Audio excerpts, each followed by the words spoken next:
오늘 우리에게 주시는 하나님의 말씀은 요한 1서 3장 10절부터 16절 말씀입니다.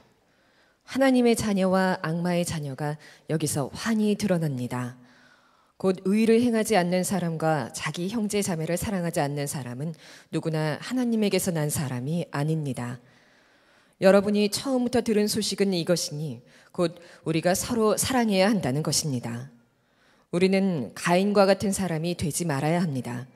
그는 악한 자에게 속한 사람이어서 자기 동생을 쳐 죽였습니다. 무엇 때문에 그는 동생을 쳐 죽였습니까? 그가 한 일은 악했는데 동생이 한 일은 의로웠기 때문입니다. 형제자매 여러분, 세상이 여러분을 미워해도 이상히 여기지 마십시오. 우리가 이미 죽음에서 생명으로 옮겨갔다는 것을 우리는 압니다. 이것을 아는 것은 우리가 형제자매를 사랑했기 때문입니다. 사랑하지 않는 사람은 죽음에 머물러 있습니다. 자기 형제자매를 미워하는 사람은 누구나 살인하는 사람입니다. 살인하는 사람은 누구나 그 속에 영원한 생명이 머물러 있지 않다는 것을 여러분은 압니다. 그리스도께서 우리를 위하여 자기 목숨을 버리셨습니다. 이것으로 우리가 사랑을 알게 되었습니다. 그러므로 우리도 형제자매를 위하여 목숨을 버리는 것이 마땅합니다. 여러분 오늘 말씀을 듣기 전에 제목이 혹시 여러분에게 조금 거칠게 느껴지시는 분이 있으실 겁니다. 하나님의 자녀와 악마의 자녀. 이렇게 사람을 나눌 수 있을까? 또 이렇게 표현하는 것이 옳은가? 라는 느낌을 받으실 수도 있겠고, 설교를 들으시는 중에도 여러분이 이 말씀을 여러분 마음으로 이렇게 새기기가 쉽지 않으실 수도 있겠습니다. 그러나 이제 정말 하나님의 말씀 앞에 우리가 정직하게 서야 될 때가 됐다고 생각합니다. 오늘 말씀이 성령의 도우심으로 여러분들에게 정말 하나님의 자녀가 되는 거룩한 결단으로 인도해 주시기를 원합니다. 10절 말씀에 보면 하나님의 자녀와 악마의 자녀가 여기에서 환히 드러납니다 라고 기록하고 있습니다. 환히 드러난다는 거예요. 하나님의 자녀와 악마의 자녀가. 하나님의 자녀와 악마의 자녀가 있을 거라고 우리가 생각은 하지만 하나님의 자녀와 악마의 자녀가 환히 드러나는 것에 대해서는 아마 믿어지지 않으시는 분이 있으실 겁니다. 여러분은 여러분 주변 사람들을 볼 때 저 사람은 하나님의 자녀고 저 사람은 악마의 자녀고 이렇게 환히 구분이 되십니까? 어떤 때는 혼란스러울 때도 있잖아요. 교회 안에 있는 성도들도 세상 바깥에서 만나는 사람들도 하나님의 자녀인지 악마의 자녀인지 단정하기가 좀 어려워서 아주 애매하게 사람 보는 눈이 참 쉽지 않는 경험을 우리가 하고 있잖아요. 그런데 오늘 말씀에 보면 환히 구분해 드러난다는 겁니다. 정말 그럴까? 이렇게 사람을 나눠도 되는 걸까? 그리고 하나님의 자녀와 악마의 자녀라고 이렇게 극단적으로 표현되지 않는 그 중간에 있는 단계도 있지 않을까? 그리고 나는 그 중간에 있어. 이렇게 피해가고 싶은 사람도 아마 오늘 이 자리에 있으실 거예요. 나는 하나님의 자녀라고 단정적으로 말하기도 어렵고 그렇다고 나는 악마의 자녀도 아니야. 근데 오늘 말씀은 그런 점에서 우리를 심히 불편하게 합니다. 하나님의 자녀와 악마의 자녀 둘밖에 없다는 것이고, 이 하나님의 자녀와 악마의 자녀는 너무나 분명하게 환히 구분되어 드러나고 있다는 겁니다. 그래서 너무나 우리가 쉽게 그 점을 구분할 수 있다는 거예요. 자, 그렇다면 여러분은 어떤 점에서 하나님의 자녀입니까? 아니라고 한다면 왜 악마의 자녀입니까? 기준이 궁금하죠. 네. 그렇게 환히 드러나는 뭔가 기준이 있을 거 아니겠습니까? 요한 사도가 그 기준에 대하여 우리에게 오늘 말씀을 하고 있습니다. 10절 말씀 하반절에 보면 곧 의를 행하지 않는 사람과 자기 형제 자매를 사랑하지 않는 사람은 누구나 하나님에게서 난 사람이 아닙니다 라고 말합니다. 의를 행하지 않는 사람과 은밀하게 죄를 짓고 부정한 일을 행하고 하는 사람들과 형제 자매를 사랑하지 않는 사람은 하나님의 자녀 아니고 악마의 자녀라는 겁니다. 혹시 여러분 중에 이 말씀을 받아들이기가 쉽지 않은 사람이 있으실 거예요. 왜? 그러면 나는 악마의 자녀라는 말이야? 이렇게 받아들일 수 있는 분들이 있겠기 때문입니다. 의를 행하며 살지 않았다고 생각되는 사람, 또 형제 자매를 용서하고 또 사랑하고 하지 못했다고 생각하는 사람들은 이 말씀이 걸리게 되죠. 그래서 아마 이 말씀에 대해서 할 말이 많을 수도 있습니다. 그렇지만 이것은 하나님의 말씀입니다. 하나님이 그렇게 말씀하셨어요. 그러니까 오늘 우리는 이 말씀 앞에 우리 자신을 그냥 정직하게 내세워야 하는 것입니다. 요한 사도는 단호하게 말합니다. 하나님의 자녀는 서로 사랑한다는 겁니다. 11절에 여러분이 처음부터 들은 소식은 이것이니 곧 우리가 서로 사랑해야 한다는 것입니다. 여러분, 의를 행하지 않는 것과 그리고 형제를 사랑하지 않는 것은 사실은 같은 뿌리에서 나온 겁니다. 우리가 이렇게 구분해서 표현은 했습니다만 은밀히 죄를 짓고 사는 것과 형제를 미워하고 용서하지 않고 사랑하지 않는 것은 사실은 한 뿌리에서 나왔어요. 악마입니다. 악마가 그렇게 하고 있는 거예요. 계속해서 우리로 하여금 죄를 짓게 만들고 부정한 일을 하게 하고 의롭지 못하게 살게 하고 그리고 미워하고 다투고 용서하지 않게 만드는 일을 합니다. 요한 사도는 이 예를 들기를 의롭지 못한 사람과 형제를 미워하는 사람, 사랑하지 않는 사람이 사실 악마에게서부터 그 뿌리가 나왔다고 하는 것을 가인이라고 하는 사람을 예를 들어서 설명합니다. 12절에 우리는 가인과 같은 사람이 되지 말아야 합니다. 그는 악한 자에게 속한 사람이어서 자기 동생을 쳐 죽였습니다. 가인이 동생을 죽인 사람, 최초의 살인자입니다. 동생을 죽였다면 무슨 이유가 있을 거 아니겠어요? 아무 이유 없이 동생을 죽였겠습니까? 도대체 가인은 왜 동생을 죽였죠? 12절 하반절에 무엇 때문에 그는 동생을 쳐 죽였습니까? 그가 한 일은 악했는데 동생이 한 일은 의로웠기 때문입니다. 다시 말하면 하나님께 제사를 드리는데 하나님이 시킨 대로 가인은 제사를 드리지 않아서 하나님이 가인의 제사는 받지 않으셨고 아벨은 하나님이 시킨 대로 제사를 드려서 하나님이 아벨의 제사는 받으셨습니다. 아벨은 형 가인에게 아무런 잘못한 일을 한 게 없어요. 형 것을 뺏어갔거나 형에게 무슨 나쁜 말을 했거나 형을 화나게 했거나 그런 행동이 없습니다. 그저 하나님께 제사를 바로 잘 드린 것밖에 없어요. 그런데 가인은 그런 아벨이 미운 거예요. 시기 질투 때문에. 하나님이 가인의 제사를 받지 않으시고 아벨 동생의 제사는 받으신 것이 막 마음으로부터 무서운 질투심이 일어난 거죠. 꼭 뭘 잘못해서 미움을 당하는 것은 아니라는 것을 우리가 세상 살면서 경험하잖아요. 꼭 뭘 잘못해서 미움을 사는 건 아니라는 겁니다. 왜 이런가? 가인이 마귀에게, 악마에게 속한 사람이기 때문이라는 겁니다. 그래서 의인을 보면 미워요. 남이 올바르게 잘하는 거 보면 질투심이 생겨요. 그리고 결국은 돌로 쳐서 죽여버립니다. 여러분, 우리가 이 세상에서 이렇게 성도가 대우받을 때도 있습니다. 나는 의롭게 살았는데 그것 때문에 미움을 당하는 경우가 있어요. 그럴 경우에 오늘 요한 사도는 그걸 이상하게 여기지 말라. 가인의 경우를 보라는. 여러분, 이 가인의 지은 죄를 가만히 우리 자신에게 적용해 봐야 됩니다. 혹시 나는 그렇지 않을까? 왜? 가인처럼 되지 말라고 그랬잖아요. 가인은 동생을 시기하고 질투했습니다. 우리는 쉽게 시기 질투합니다.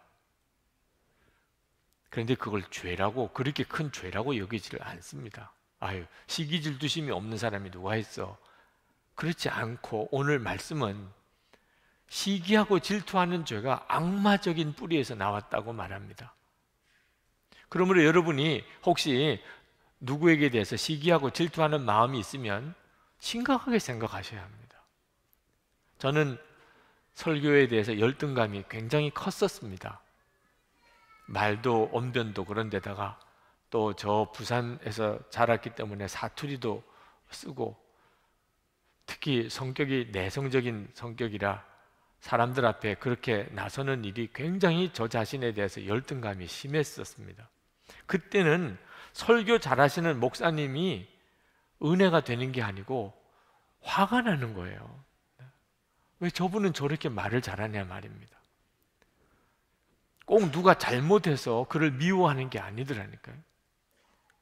어느 연합집회 때 저도 설교를 맡아서 갔는데, 그런데 여러 목사님이 이제 설교를 이어서 하십니다.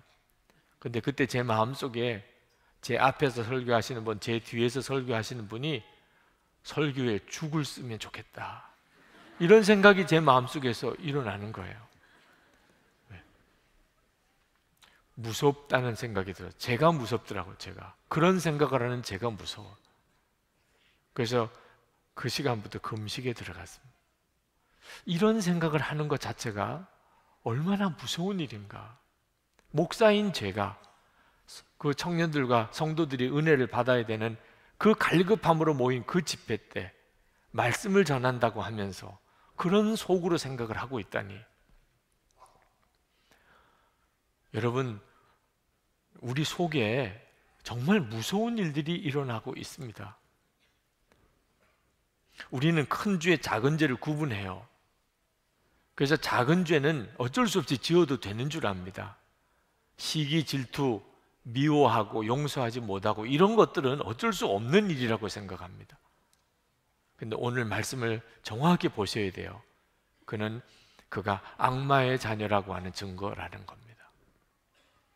우리가 주님 앞에 서 보면, 그러면 질투하는 것과 시기하는 것과 용서하지 못한 것과 미워하는 것이 얼마나 큰 죄라고 하는 것을 알게 됩니다.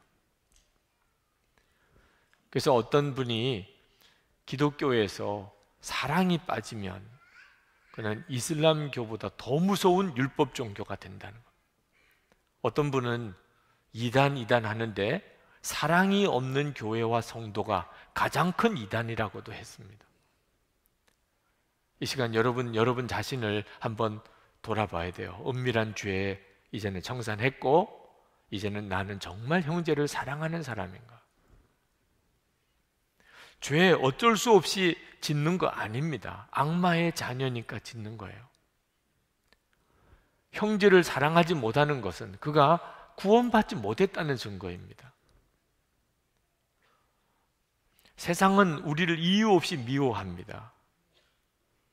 의인을 미워하는 것이 그가 악마의 자녀라는 뜻입니다. 그러나 세상은 그렇게 우리를 미워하지만 우리는 죄인도 사랑합니다. 우리는 구원받은 하나님의 자녀니까.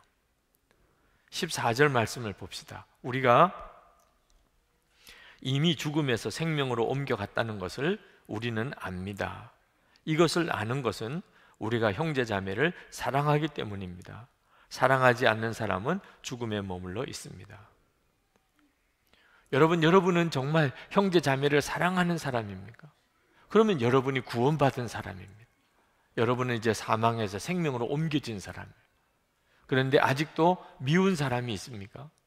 그럼 여러분은 여전히 죽음에 머물러 있습니다. 세상은 죄를 지으면 감옥에 가둡니다. 그러나 미워하거나 용서하지 않았거나 시기 질투하거나 이런 죄 때문에 감옥에 가두는 경우는 없습니다. 그 말은 그런 건 죄도 아니라 그 말. 세상 기준으로 보면. 그러나 하나님은 그렇지 않습니다. 하나님은 우리가 무슨 살인을 했거나 도적질을 했거나 이런 죄만 죄로 여기지 않으시고 시기 질투하고 미워하고 용서하지 않고 사랑하지 않는 것을 다 심각한 죄로 여기시고, 그리고 우리를 심판하시고 지옥으로 보냅니다. 15절 말씀을 봅시다. 자기 형제 자매를 미워하는 사람은 누구나 살인하는 사람입니다. 살인하는 사람은 누구나 그 속에 영원한 생명이 머물러 있지 않다는 것을 여러분은 압니다. 자, 여러분 이제 미워하는 사람, 예수 믿으셨기 때문에 미워하는 사람 없지요? 있으세요? 아직도 미워하는 사람 있으세요? 어떻게 하려고 그러세요? 정말 걱정되네. 어떻게 하려고 아직도 미워하는 사람을 마음에 품고 계세요? 오늘 주님이 주시는 말씀이 여러분을 심히 불편하게 하더라도 이것이 진짜 말씀 그대로인가에 여러분이 주목하셔서 말씀을 보시기를 바랍니다. 그러나 우리가 지옥에 가지 않으려고 천국에 가야 되니까 우리가 형제를 사랑해야 되고 또 은밀한 죄를 청산해야 되는 것은 아닙니다. 그럴 수도 없습니다. 우리가 하나님의 자녀가 되고 그리고 천국에 가기 위해서 이제 은밀한 죄를 짓지 말아야 되고 형제 자매를 사랑해야 된다. 이건 불가능한 일입니다. 그게 가능하다면 예수님이 십자가에 죽으실 필요가 없었다니까요. 그러면 무슨 이야기죠? 여러분이 예수님을 믿었다고 하면서 은밀한 죄가 해결이 안 되고 여전히 미운 사람이 해결이 안 되고 용서가 안 된다면 여러분은 예수님을 바로 믿고 있는 게 아니라는 겁니다. 교회는 나올지 몰라도 여러분은 예수님을 바로 믿고 있는 게 아니라는 거예요. 그러니까 은밀한 죄가 청산이 안 되고 미움이 해결이 안 되면 다시 예수 믿는 복음 앞에 서야 된다는 겁니다. 전도해달라고 하셔야 된다는 거예요. 나 전도 좀 해줘요. 아니 교회 다니시잖아요.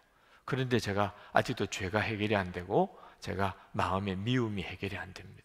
저 전도 좀 해줘요. 1:1 양육을 다시 좀 받고 싶습니다. 그렇게 하셔야 된다는 거예요.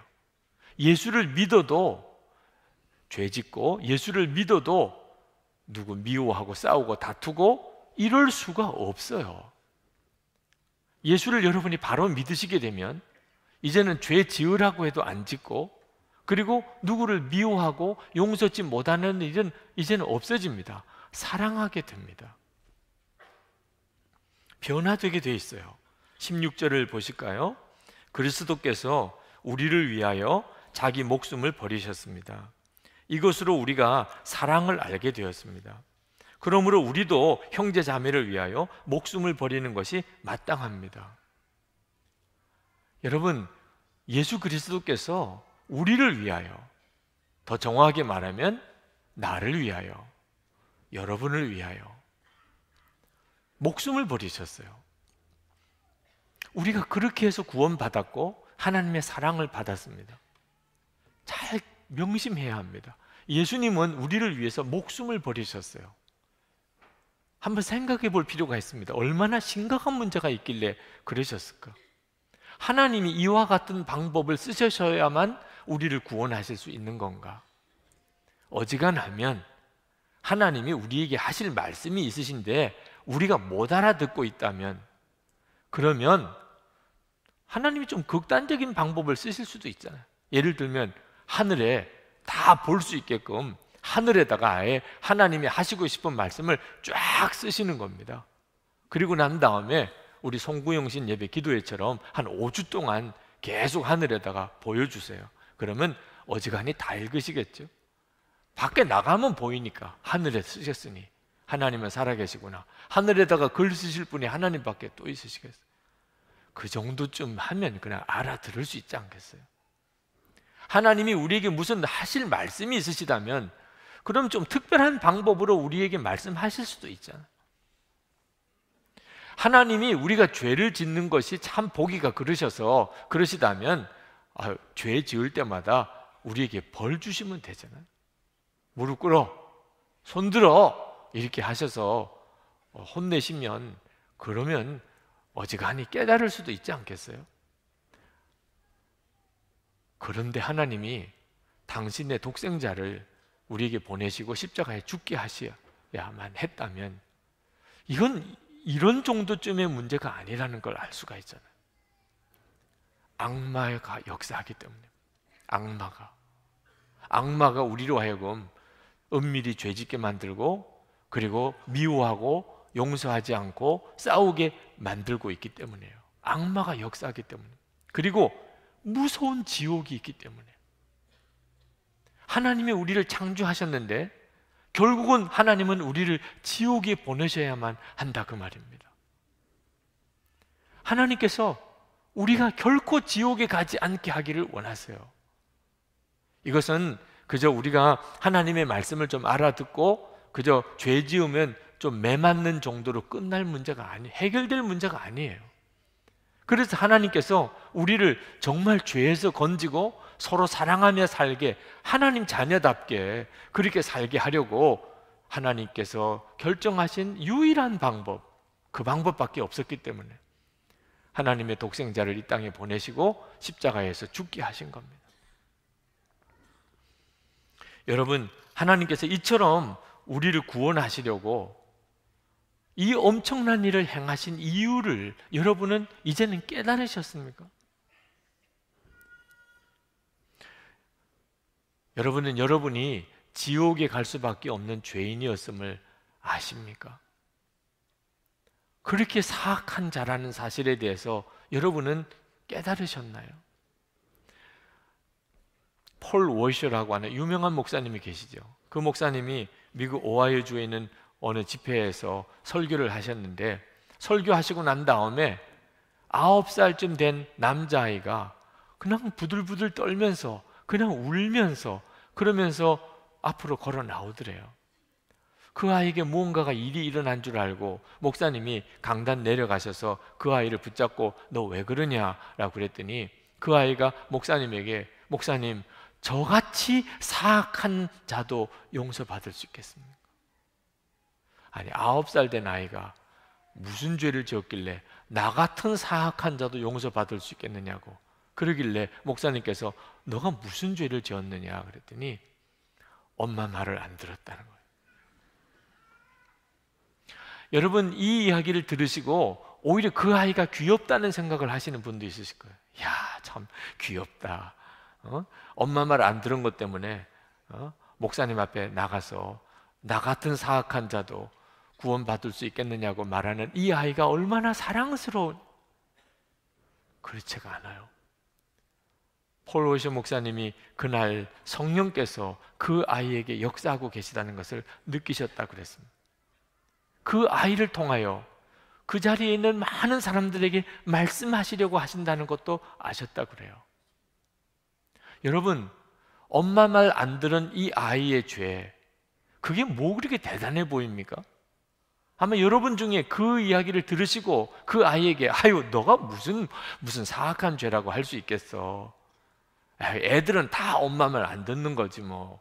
여러분 중에 그렇게 생각하실 분들이 많으실 거예요. 그러나 여러분 아셔야 돼요. 엄마 말 안 듣는 이 9살 된 아이의 그 죄가 지옥 갈 죄예요. 지옥은 무슨 엄청난 죄를 지어야 가는 겁니까? 여러분, 아담과 하와가 선악과를 따먹고 우리에게 원죄를 심어 주었는데 아담과 하와가 지은 죄는 무슨 엄청난 죄입니까? 하나님이 따먹지 말라고 한 선악과를 따먹은 불순종이에요. 어린아이가 엄마 말 안 듣는 것과 똑같아요. 아담과 하와는 무슨 죄를 많이 지은 겁니까? 그거 딱 하나 지었어요. 선악과 따먹을 때 하나님께 불순종한 거. 여러분, 지옥 갈 죄는 무슨 심각한 죄를 지어야 가는 건 줄 아십니까? 죄 하나만 지어도 지옥 가요. 그런데 그 자리에 있는 사람들은 자기가 그렇게 심각한 상태에 있다는 아무런 느낌이 없었어요. 그 9살 된 아이만, 9살 된 그 아이만 이런 사악한 내가 구원받을 수 있을까요? 부흥의 시대의 기록을 읽어보면 이런 일들이 일어나요. 어린아이들이 말이에요. 아니, 세상에 어린아이들이, 그 아이들이 하나님 앞에 그렇게 통해 자복하면서 자기가 죄인이라고, 그리고 자기를 구원해 달라고 기도하는 역사들이 부흥의 시대 때 얼마나 많이 기록되는지 모릅니다. 성령의 역사죠. 어린아이든 어른이든 성령께서 역사하시면 그는 자기가 지옥 갈 죄인이라는 사실에 대해서 깨닫게 됩니다. 마틴 루터는 수도원의 수사였습니다. 그가 수도원에 왜 들어갔겠어요? 죄 안 짓고 살고 싶어서. 수도원은 죄 지을 가능성이 없는 곳이에요. 말씀 보고 기도하며 그리고 늘 주님만 묵상하고 사는 곳입니다. 그런데 마틴 루터는 그 수도원에서 살면서 그는 죄책감에 항상 부들부들 떨었습니다. 왜? 죄가 하나만 있어도 지옥 가는 것을 그가 알았기 때문에, 마음으로 짓는 죄만 가지고도 지옥 간다는 것을 그가 알았기 때문이에요. 그가 말씀을 읽으면서 하나님의 거룩함을 알게 되었습니다. 하나님은 너무나 거룩하신 분.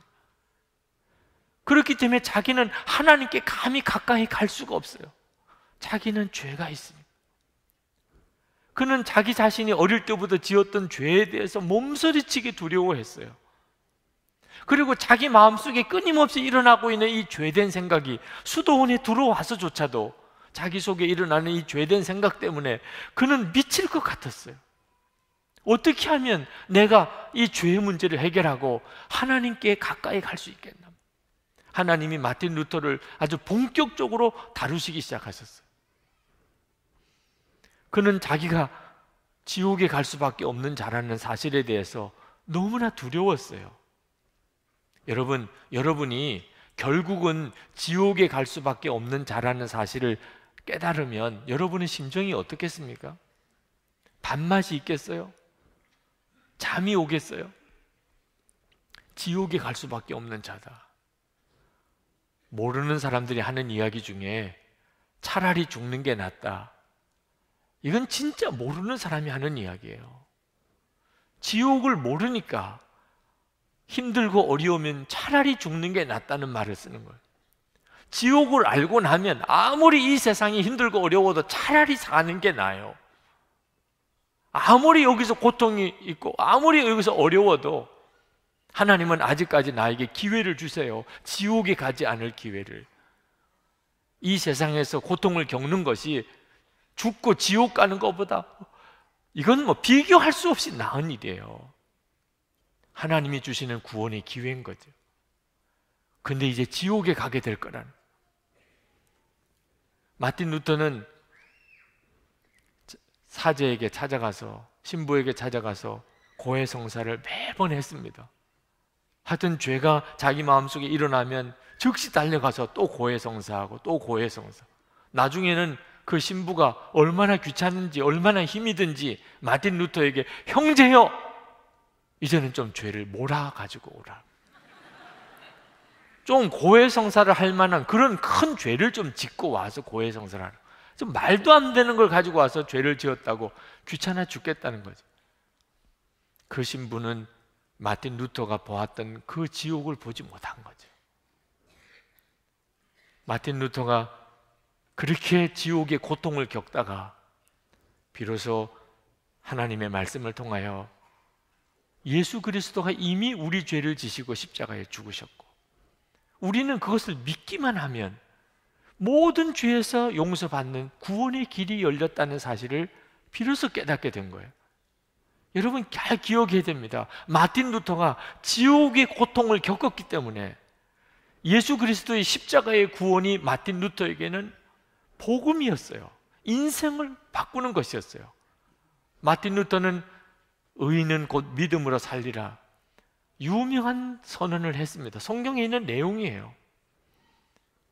이신칭이 믿음으로 우리는 구원받는다. 유명한 기독교의 교리죠.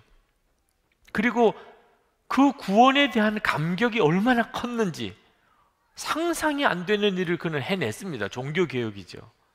그때 당시에 캐톨릭 교회를 개혁한다는 건 이건 있을 수가 없는 일 같았는데 해냅니다.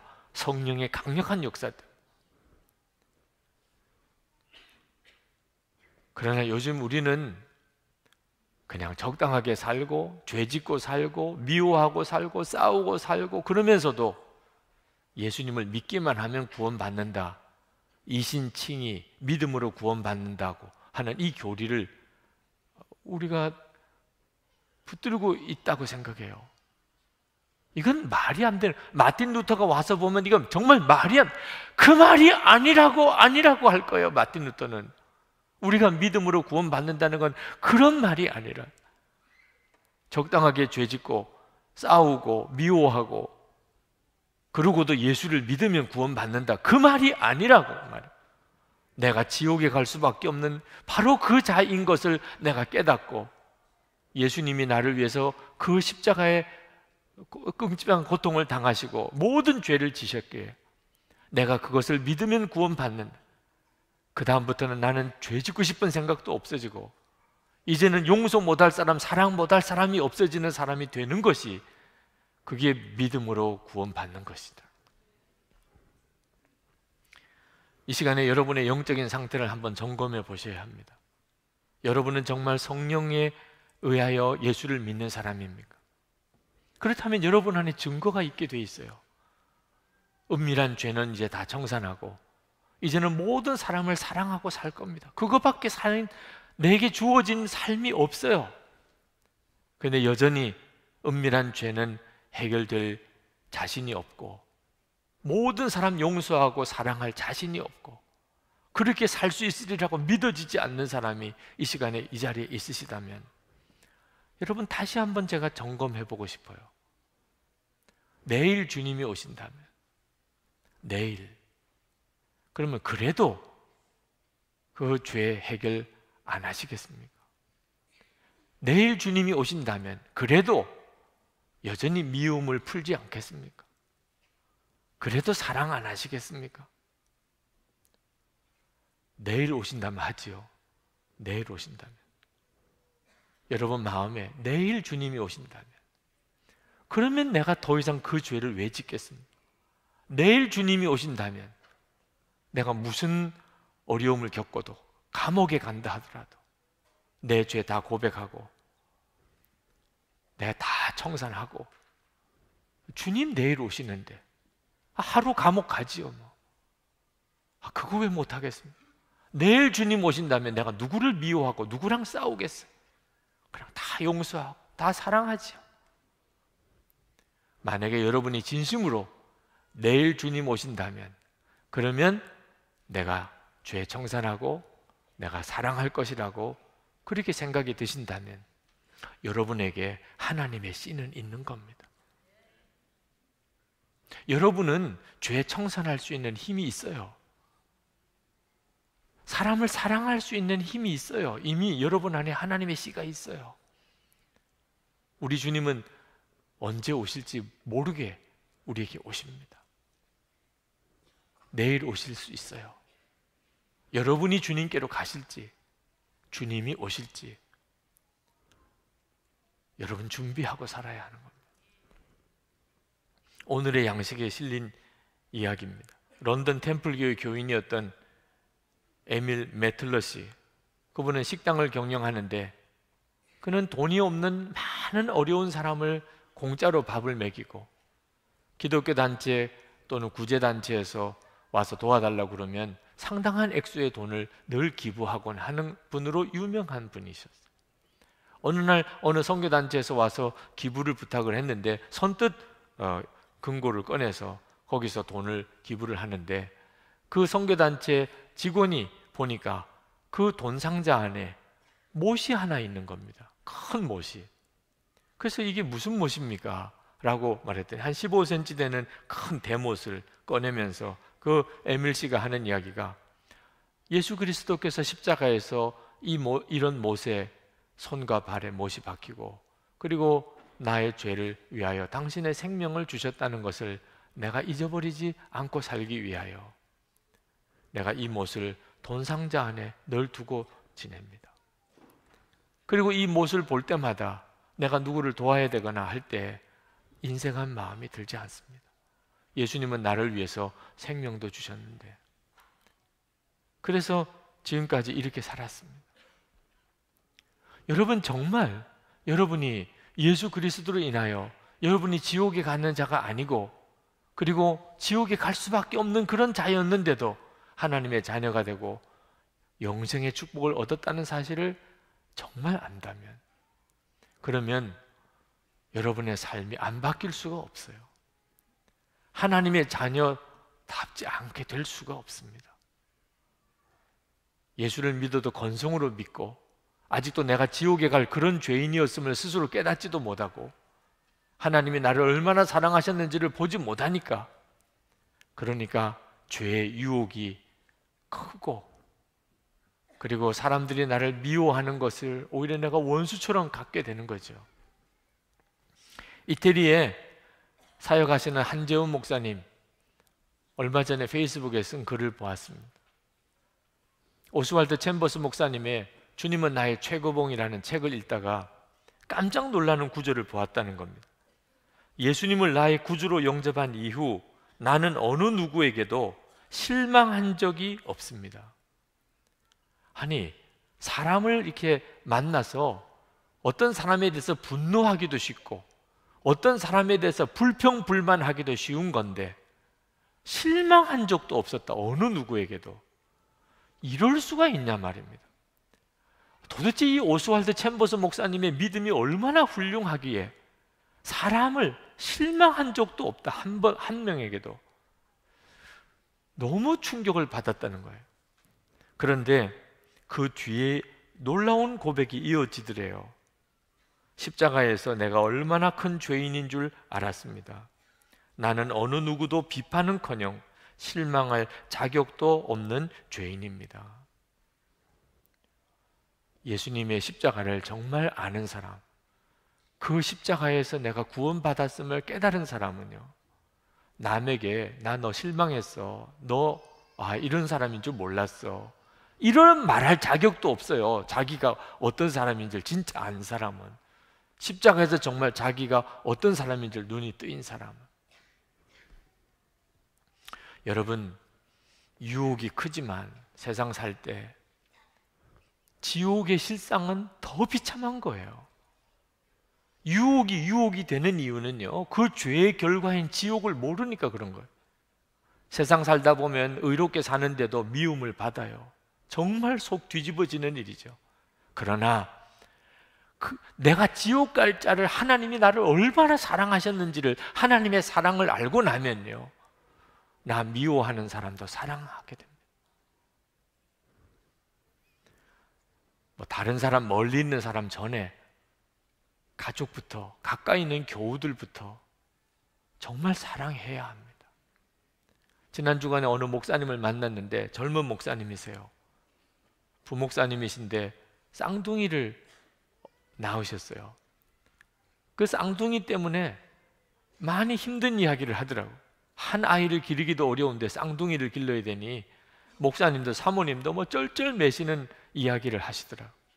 그러면서 자기가 쌍둥이 기르느라고 힘들어하는 것에 대해서 학교 선배이신 어느 성도님이 그걸 들으시고 전화를 하셨더래요. 전화하시면서 쌍둥이 낳은 이야기를 듣고는 자기 이야기를 잠깐 해주겠다고 하더래요. 그러면서 자기가 셋째 아이를 얻었었다는 거예요. 그런데 원치 않는 아이였어요. 아내가 셋째 아이를 임신했다는 사실을 듣고는 화가 나서 이제 또 아이를 낳아서 기른단 말이야.